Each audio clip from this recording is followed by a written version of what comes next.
Halo semuanya, selamat datang di 90 menit bola. Kita awal informasi kali ini dari kabar Persikabo 1973 degradasi ke Liga 3. Persikabo dipastikan degradasi ke Liga 3. Bisa dikatakan Laskar Pajajaran ini sangat menyedihkan karena 2 tahun berturut-turut mereka turun kasta.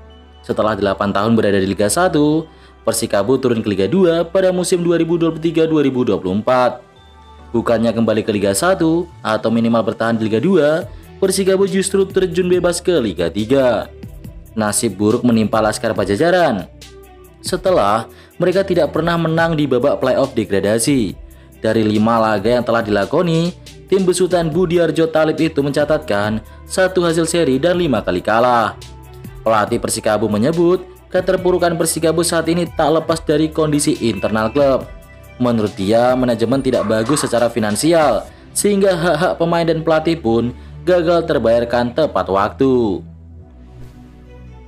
Ditonton 2 asisten Kluivert, Malut United bantai Borneo FC 3-0. Malut United menang 3-0 atas Borneo FC pada pertandingan lanjutan Liga 1 2024-2025 di Stadion Kiraha Ternate pada Senin 10 Februari malam.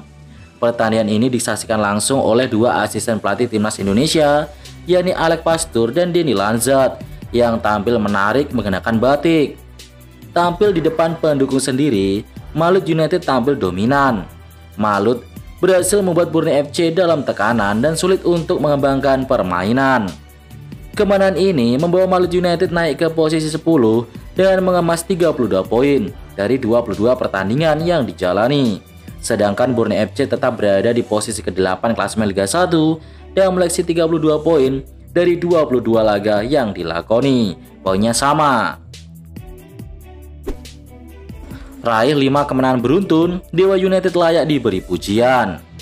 Juru taktik Dewa United, Jan Olderi Kering, menilai pasukannya layak mendapatkan pujian dari berbagai pihak usai meraih 5 kemenangan beruntun di Liga 1. Kemenangan ke-5 itu baru saja diraih Banten Warrior saat berjumpa Persija Jakarta. Ya, Dewa United berhasil mengalahkan Persija dengan skor 2-1 dalam lanjutan Liga 1 2024-2025. Pertandingan itu digelar di Stadion Pakansari Bogor, Jawa Barat pada Sabtu 8 Februari 2025 lalu.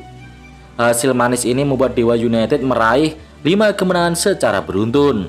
Sebelumnya mereka berhasil menundukkan Arema FC 2-0, menghentikan tren positif Persib Bandung 2-0, dan menang tipis atas PSM Makassar 3-2.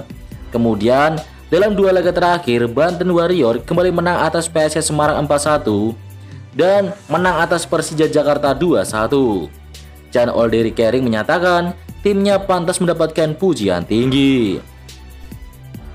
Paul Munster absen saat Perseba lawan PSPS. Paul Munster jadi salah satu pelatih yang banyak menerima kartu kuning di BRI Liga 1 2024-2025. Total pelatih asal Irlandia Utara itu sudah mengoleksi 4 kartu kuning sampai pekan ke-22 saja. Situasi tersebut tentu saja merugikan bagi tim berjuluk Bajul Ijo yang sedang dalam keterpurukan. Sesuai regulasi, pelatih yang menerima 2 kartu kuning beruntun akan mendapatkan larangan menemani timnya pada laga berikutnya. Kondisi itu sudah pernah dialami Paul Munster sebelumnya.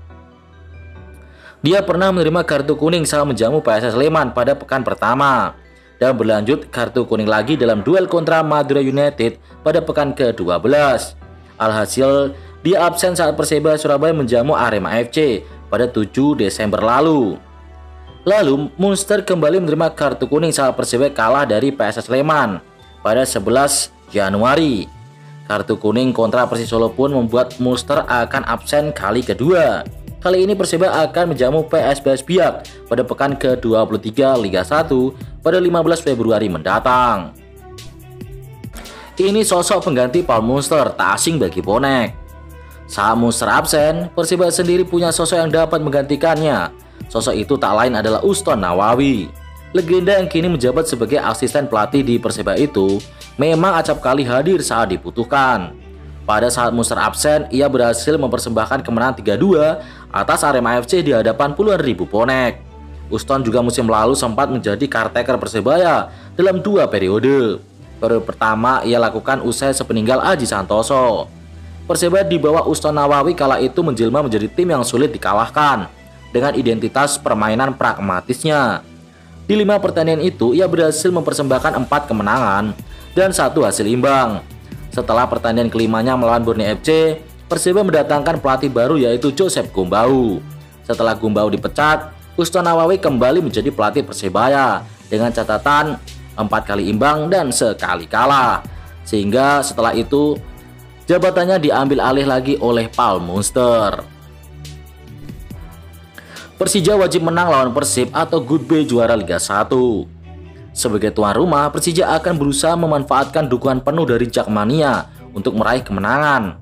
Kondisi pemain kunci seperti Marco Simic atau pemain depan andalan lainnya akan sangat berpengaruh. Strategi yang diharapkan pelatih kepala untuk meredam lini serang Persib juga akan menjadi kunci. Kemenangan menjadi sangat wajib buat Persija mengingat mereka terlempar dari 3 besar menyusul 3 laga tanpa kemenangan. Rivalitas panjang antara Persija dan Persib bukan hanya sekedar pertandingan sepak bola saja. Ini adalah pertempuran harga diri dan simbol kekuatan dari 2 kota besar, Jakarta dan Bandung. Sejarah panjang pertemuan kedua tim diwarnai dengan berbagai momen ikonik, baik di dalam maupun di luar lapangan. Persija wajib menang untuk menjaga asa juara atau goodbye juara Liga 1 apabila kalah. Kena tuntut lagi, FIFA wajibkan Persib bayar kontrak Daisuke Sato. FIFA melalui Kamar Penyelesaian Sengketa telah memutuskan bahwa PT Persib Bandung bermartabat sebagai manajemen dari tim Persib Bandung harus membayar sekitar 3 miliar rupiah lebih kepada mantan pemainnya Daisuke Sato ditambah bunga 5% per tahun sejak 3 Januari 2024. Keputusan ini telah keluar cukup lama, yaitu pada 8 Agustus 2024 lalu. Setelah FIFA menilai bahwa Persib melakukan pelanggaran kontrak terhadap pemain asal Filipina tersebut. Dalam putusan tersebut, disebutkan jika dalam 45 hari setelah keputusan pembayaran belum dilakukan, Persib bisa terkena larangan transfer hingga 3 periode. Kronologinya, Daisuke Sato mulai tersisih sejak kedatangan Bojan Hoda dan slot pemain asingnya dipakai Kevin Ray Mendoza. Namun Persib tetap membayar gaji Daisuke Sato setiap bulannya dan tetap mengizinkan Sato latihan bersama. Sato pun menolak. Pada 15 Januari 2024, Sato mengajukan gugatan ke FIFA, menuntut agar kontraknya dinyatakan berakhir dengan alasan sah, serta meminta kompensasi sebesar 3,15 miliar rupiah ditambah bunga 5% per tahun. 3 penyebab jebloknya performa PSIS Semarang. Pertama, lini serang susah cetak gol. PSIS Semarang tetap menjadi tim dengan produksi paling rendah karena baru menghasilkan 17 gol dari 22 pertandingan. Angka ini bahkan masih kalah jika dibandingkan dengan 3 tim penghuni zona degradasi, yakni Persis Solo 18 gol, Semen Padang 22 gol, dan Madura United 21 gol. Kedua, pemain asing minim kontribusi.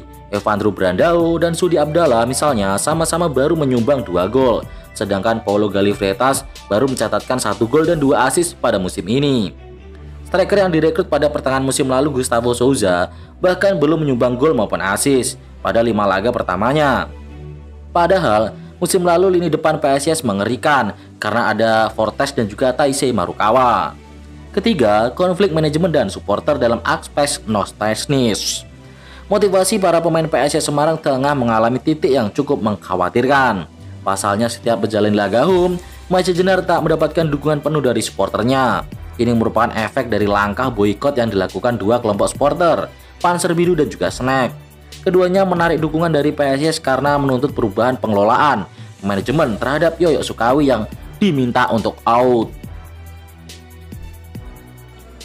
Resmi Persija versus Persib di Stadion Patriot Bekasi. Persija Jakarta memastikan akan meladeni perlawanan Persib Bandung di Stadion Patriot Candrabaga Bekasi, bukan di Jakarta International Stadium, Jakarta Utara atau Stadion Utama Gelora Bung Karno, Jakarta Pusat. Persija bakal menjamu Persib dalam pekan ke-23 Beri Liga 1 pada 16 Februari 2025 pukul 15.30 waktu Indonesia Barat. Persija sempat ingin berkandang di SUGBK untuk melawan Persib. Tim berjuluk Macan Kemayoran itu telah bernegosiasi dengan pusat pengelolaan komplek Gelora Bung Karno. Sebab Persija sudah pasti tidak bisa menggunakan JIS untuk menghadapi Persib karena sepanjang bulan ini dipakai untuk 2 konser musik, yaitu Maroon 5 pada 1 Februari dan Seventeen pada 8 hingga 9 Februari 2025. Sementara GBK disiapkan untuk laga timnas Indonesia versus Bahrain.